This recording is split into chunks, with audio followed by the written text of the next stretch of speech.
Egunon everyone, welcome to the Hello Basque YouTube channel. Today I am continuing my Basque studies like I am every day, trying to learn Euskara, the Basque language, the language of my father, because no matter how American presenting I am and how American I sound, and well, I am American, let's be honest. My dad is from the Basque country, so hence, a little obsessed with the culture and the language. But I do every once in a while get comments saying that I look like I'm from the Basque country, and I just eat that up. I love that. I don't know why.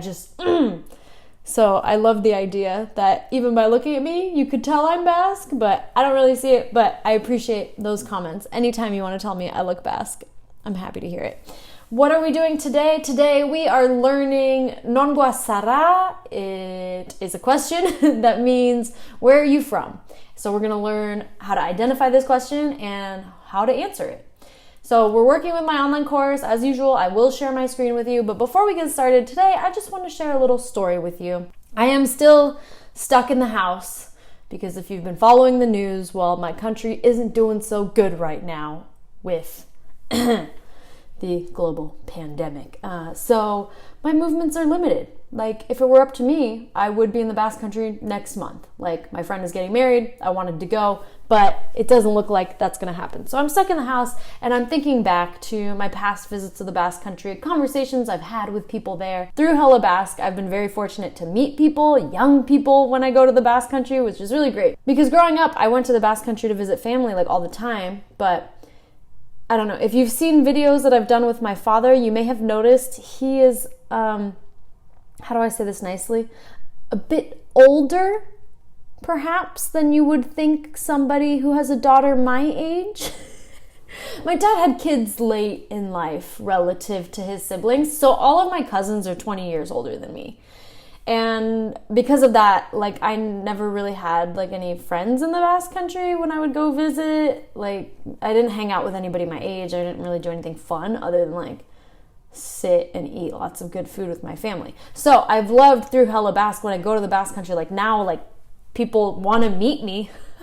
I don't know why, but people want to meet me, and so they invite me to hang out with them when I go to Egualde, especially Donostia, San Sebastian, Bilbao. I've met some really cool people through Hello Basque. And was it my last visit? On a recent visit, I met a girl that I followed on Instagram for a while, a Basque American who moved to the Basque country to study Basque, like many of us. And she was in a barnetegi, a Basque language immersion boarding school, if you will. And so I was asking her about this experience because I was really curious about going myself one day, and she was there with her partner. Of course, I don't know, all these people who go study Basque seem to find Basque people to make them stay. Anyway, we were having a very interesting discussion about language. Her background was very similar to mine. Her family was from Iparralde, the northern Basque country, the French-speaking Basque country, if you will, and her grandparents came over to the United States, and in her family, the Basque language kind of got lost, like in my family right now. I'm doing my best to bring it back, but right now it's a little lost. And so she went to study in Egualde, the southern Basque country, because that's where 99.9% of the Barnetegi programs are. And she was saying that she's met people over there who are so confused that she doesn't speak Spanish, and that she moved to Spain to learn Basque. And so she's had so many conversations with people who are kind of mad. They thought she was stupid, but also kind of mad that she was making zero efforts to learn Spanish. She was making 110% effort to learn Basque, but her Spanish was not great, shall we say. So I thought that was a really interesting conversation because I related to her so much. I could totally understand her standpoint that she was trying to learn the language of her family, and the language of her family is not Spanish. And that didn't sit well with some people, apparently. And then I told that story to a Basque guy from Nafarroa, who's the Basquest Basque person I know. And he was like, well, you know what? The people who probably said that, they probably only speak Spanish. And I was like, oh, burn. I mean, I don't know if that's true or not, but he was saying that attitude is often held by Spanish-speaking people, monolingual people. And I don't know, if you have experience in this area, if you've had similar conversations about the Basque language versus Spanish versus French or whatever, I would love to hear them in the comments. Have you met people like that? I haven't spent too much time in the Basque country. Like, all of my Basque language learning so far has been here in California, so I haven't come across too much of that personally, but I just thought that was really interesting, that there's some people who don't see the value of minority languages. And well, maybe it's not surprising because not so long ago I was one of them.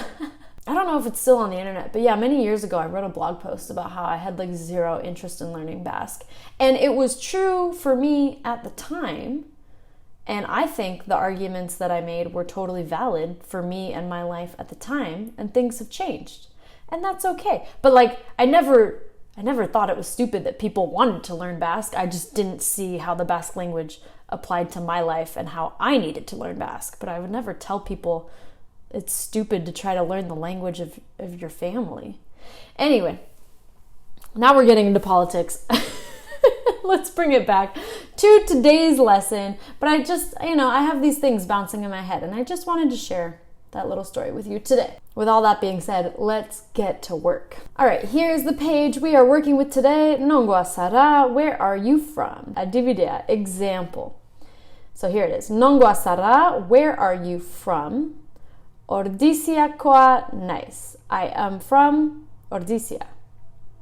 Oh, here's our boy Michael though.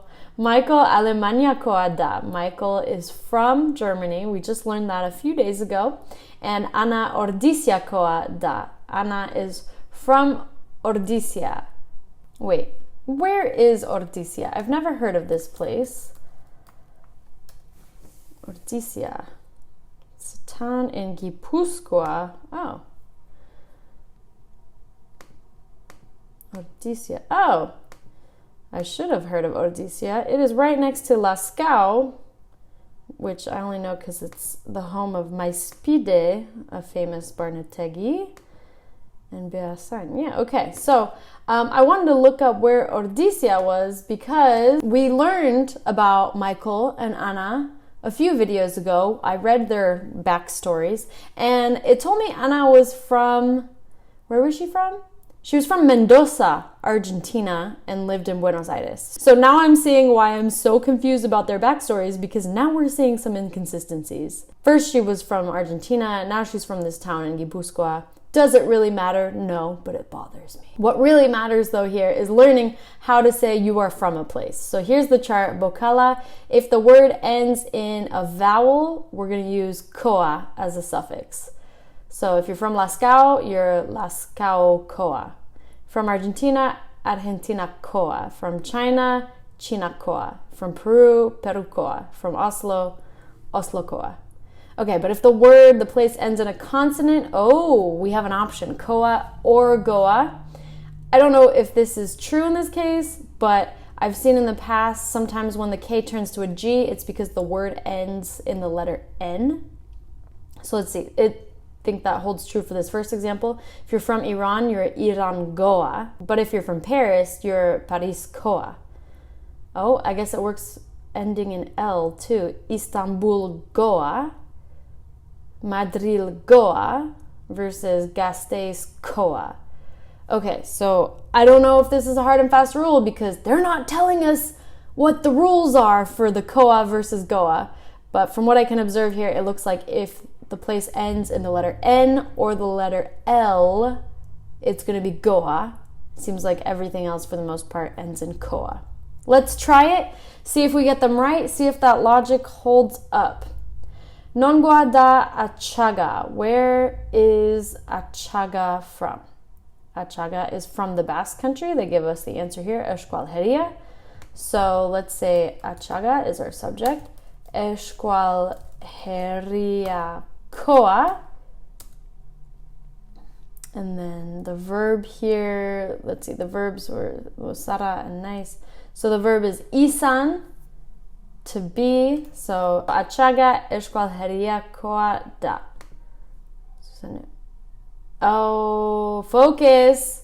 Okay, so it's highlighting the letter A, and I think we had to drop the letter A because I guess this is like the article in this sense. It's like the Basque Country, whereas we want to say from Basque Country rather than from the Basque Country. Maybe. That's how I make sense of it in my brain. I don't know if that's correct, but let's try herrikoa. There we go. Okay. Learned something new. How have I gone this far in my studies and I didn't know how to say from the Basque Country? I'm slipping, guys. Nongoa da Silvio Rodriguez. Where is Silvio Rodriguez from? I guess he's from Cuba with the letter K. Silvio Rodriguez. Cuba coa, because it ends in a vowel. Da. Boom. All right. Nongoa da Antonio Banderas. Where is Antonio Banderas from? He is from Spain, España. So let's say he is from Spain. España coa da. Beautiful. Nongoa da Ivan. I don't even know how to say this. Guys, these are like celebrities. I admit I do not know all of them. Is this a soccer player? A football player? I don't know. I'm sorry, my Balkan people, I'm not good with Rakitic? I'm not good with names. Okay, Croaciakoa, that's the most important part. Croaciakoa da, he's from Croatia. Nongoa da Saramago is from Portugal. Who are these people, guys? If you know who these people are in the comments, I'm very happy to learn. Portugal Goa, because it ends in an L. Portugal Goa da. Beautiful. Okay, all right. Getting the hang of it. Nongoa da Nicole Kidman. I know who that is. She's from Australia. So let's say Australia Koa da. Nice. Okay. 5 more. Nongoa da Angela Merkel. She's from Germany. Alemania. Alemania Koa da. All right. Nongoa da Lito Vitale. He's from Argentina. Wait, hey, they already did it for us. Oh, I love it when that happens. They give us the answer. So let's just say Argentina Koa. From Argentina. Beautiful. Okay, Nongoa da Berlusconi, Italia Koa. He's from Italy. And then Nongoa da Isabel Allende, Isabel Allende, Chile Koa da. Last one, Nongoa da Rihanna. She is from Barbados. Barbados. Oh, what do we do if it ends in an S? Okay, so Paris had Paris Koa. So let's try Barbados, I guess. Barbados Koa da. Whew, all right. That happened really quick there at the end, but it also said you could have said Barbados Koa as well. Which, again, I wish I had a teacher in these moments so I could just ask, like, hey, why? What's that about? Is that true of other places that I should know about? But that's the thing with doing a self-guided online course. There's no follow-up questions. You get what you get. And I'm very grateful for the online course that I have because it's free and it's something I can do on my own, in my own time, for a YouTube audience if I so choose. So thank you so much for watching. Thank you for being here today. If you have thoughts on my story time, let me know in the comments. And please subscribe to the Hella Basque YouTube channel and come back and see me again sometime. Posting a lot of videos about the Basque language recently, but I also have some videos about Basque culture and the Basque country more generally if you click through the archives. So check them out and I hope to see you in the next video. Bye.